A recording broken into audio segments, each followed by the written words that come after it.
people are unpopular. They're criminal. What they're doing is illegal. The military and police are waking up. I cannot tell you how many military and police send us information, how many police and military stop me on the street and say that they support what we're doing. I can't tell you how many other talk show hosts I talk to where they have police coming up to their radio stations thanking them for speaking out against the New World Order. Oh, the police have bad commanders in almost every case because they're federalized. They just didn't get the memo yet. But the average cop is waking up. Now, sure, we get videos every day of cops tasering old people for no reason, of bad police who are trigger happy, beating up old women, shooting people in the back, and then the commanders support them and they don't get in trouble, thus demonizing police more, which is what the system wants, so it's an us against them mentality. And I only figured out this trick in the last few years. I used to fall for it. And I still speak out against bad cops and corruption, but I'm beginning to understand the more sophisticated nuances of these people's tricks. And the more I learn, the more I understand. It's just all opening up to me. You know, everybody, the more wisdom you get, the more you learn you don't understand. And the more you realize how completely blind the public is. But if they would just punish bad cops, then the police wouldn't be thugs, but they promote the thugs. And by the way, coming up, the Miner newspaper reports 81-year-old tasered by Ellison Air Force Base police outside the base.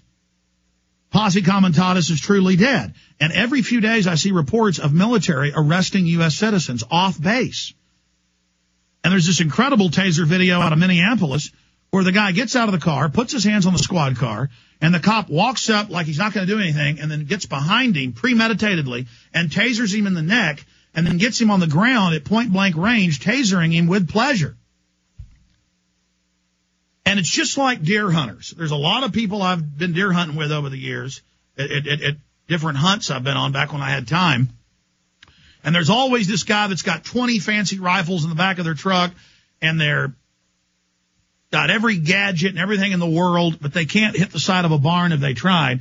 And every time a big buck or big elk or big muley comes out or they see it in the woods, they can't wait till it comes out to the edge of the clearing. They just start blasting. Buck fever. And I've seen the videos of these cops. They just want to shoot somebody. They want to taser somebody. They're dangerous. They need to be off the force now. They're nuts. They're nuts. And they shouldn't be deer hunting. These are the type of people that go out to national parks and shoot little kids and people and shoot cows. Every county in Texas, I read reports every year where people are hunting on somebody's land and shoot somebody's Brahma bull over the next fence. They can't tell a giant gray bull from a buck because they want to shoot something. All right. I'm ranting. I just watch these cops, and these guys have no business in uniform. No business. With great power comes great responsibility. You know, they've covered up the video cams of the black guy they shot to death in Austin, and we all know they have the videotapes. That's a lie, that they don't have them, that the both squad cars weren't rolling. But the audio's been released, so these guys screaming and yelling as one guy's dying. And every few months, an Austin cop shoots somebody in the back. And how many times have citizens videotaped police shooting somebody in handcuffs on the ground, and then the police lie and plant a gun on them and say, oh, they tried to shoot me. They shot this libertarian 9/11 truther, and now there's multiple witnesses that came forward and said, no. He got out of the car, they tasered him, he pulled the tasers out, got on his knees, and the cop shot him twice. And, of course, the cops lied and said he pulled a gun and all this. You know, you guys are really discrediting yourselves. You're trigger-happy morons who play Call of Duty and Doom when you're home at night in your apartment, and you think a zombie popped up in front of you when it was just some pathetic citizen you just double-capped. You need to be brought to justice for all the stuff you're doing to us. Do you understand? I'm tired of it, and the people are tired of it. All right, now I've gone into a police rant. 1-800-259-9231. This is the type of news I have in my stack. Al Gore's Inconvenient Truth sequel stresses spiritual argument on climate. They aren't shifting to a spiritual argument because the science is disproving them. By the way, Al Gore's now come out and admitted that most of the CO2 isn't man-made and that maybe that's not what's happening. But he says spiritually we have to cut greenhouse gases. Well, Maurice Strong and all these people are complete occultists. They want a one-world Gaia religion. That's what we cover in Fall of the Republic. Of course it's a new religion. These people aren't anti-religion. They're just against established religions. They want their old-time religion to be in control. They are deep occultists. And they also understand, as scientific technicians of society, that people love religion. And this is an anti-human, anti-industrial religion. So that's now admitted. UN Undersecretary General calls for increase in pledge funding for climate change for more than $100 billion from each of the industrialized nations. Another big Prison Planet article, Al Gore admits CO2 does not cause majority of global warming. Well, yeah, the UN's own report says 3 to 6%, depending on which report you look at, of CO2 is man-made.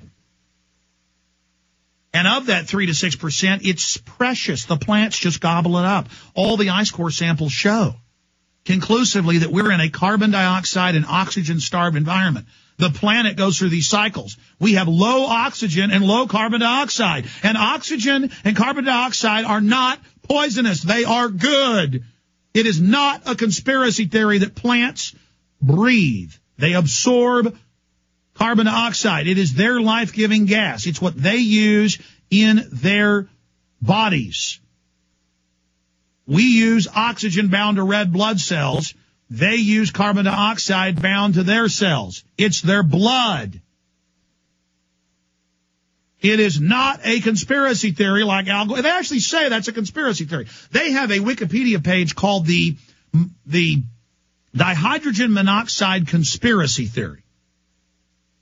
And they say, oh, there's a conspiracy theory that people make the point that carbon dioxide isn't deadly, but just like most people will call for banning dihydrogen monoxide, and then the conspiracy theorists make the point that that shows the public's ignorance of these gases and of water.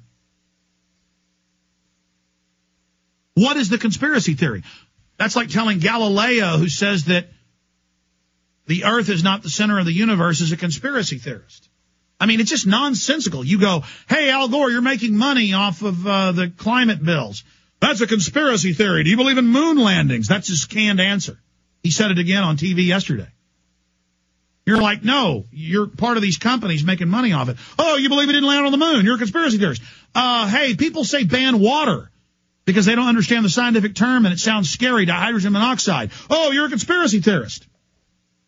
Wikipedia says it's a conspiracy theory that there's a global government forming calling itself the New World Order. I guess they didn't know that in 1 week, a month and a half ago, there were 12,000 plus mainstream news articles calling for world government. See, this is the game. They think you're so stupid. They think you're so dumb that they can just sit there and tell you that carbon dioxide is a deadly poison. They've now listed it as a toxin, as a pollutant. They think you're so stupid. They tell you there's not a world government, as it's openly been unveiled in the last year. They think you're so stupid that you can't read the vaccine insert that says mercury's in there and it can cause neurological disorders and sterilization and infertility and autoimmune disorders. They think you're dumb. Are you? If you were smart, we'd take this country back and arrest these people, and this could all be over very quickly. But we've been taught it's cutesy and fun to not stand up to government corruption because they've taught us that that doesn't exist. Anytime you criticize the government, it's a conspiracy theory. I went to the Smart Growth Conference in 1999 in Austin. And they openly admitted they were going to steal all the property in Austin. It was all a big business, and we're laughing about it on stage. And then I came back and showed people the video, and they emailed me and called me saying it was a conspiracy theory. I'm told it's a conspiracy theory that they're building 4 sewage treatment plants on Lake Travis. It doesn't matter. It's admitted. The public's trained to live in denial, and they say, not true. I'm not going to do anything about it. I want to swim in sewage. People are trained to shuffle off and throw off any type of responsibility.